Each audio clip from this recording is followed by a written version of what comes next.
Hello everyone! Another day, another video.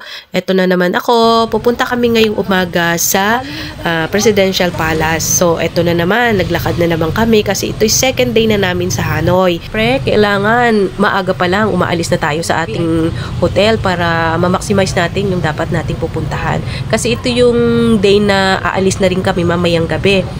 Mamayang gabi na kasi ang punta namin sa Sapa. So, ito, we decided na unahin na muna itong Presidential Palace since 30 minutes lang ang layo nito from hotel. So, naglakad na lamang kami papunta diyan para naman makita rin ang paligid.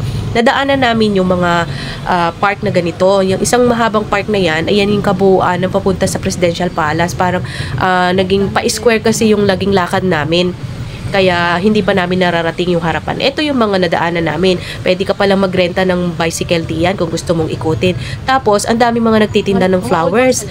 Tapos makikita rin ako dito, nagpo-photoshoot sila na bumibili sila ng flowers tapos nagpo-photoshoot. Syempre hindi ko lang siya pwedeng kunan ng picture. Ay katulad niyan, may mga magbo-boyfriend, girlfriend na magkasama diyan at bumibili ng flowers. Nakakatuwa lang kasi kasama ako doon sa mga natuwa kaya nagpa-picture din ako diyan, kami ni Ben. Dahil ang gaganda ng flowers, puro fresh flowers yan na binebenta diyan. Kaya masarap magpa-picture dahil ang gaganda ng kulay niya. So, ang ganda rin ng lugar kasi ayan, napaka-organize ng kanilang trapiko diyan dahil itong lugar na to ay kailangan ay tahimik siguro, hindi ganun kaingay kasi nga ito yung kabuuan ng papunta sa harapan ng Presidential Palace. Kaya maraming mga naka-base diyan ng mga pulis, marami silang mga parang, alam mo yung parang booth na nakatayo yung mga pulis sa paligid mula sa likod hanggang sa harapan yan. Kaya medyo alanganing magpicture pero hindi pa naman kami sinasaway habang nagpipicture diyan. Nung nagpunta na lang kami sa bandang paharap na ay saka nagkaroon ng mga sinaway na ako diyan na magpicture-picture kaya itong puro mga tabihan lang muna ang amin nakukunan ng picture sa ngayon. At napansin ko, malalaki yung mga bahay tapos old house. Ito palang Hanoi, talagang lugar ng mga kung saan yung mga lumang history ng Vietnam ay nandito pala. Dahil dito pala tumira talaga si Ho Chi Minh, yung kanilang president.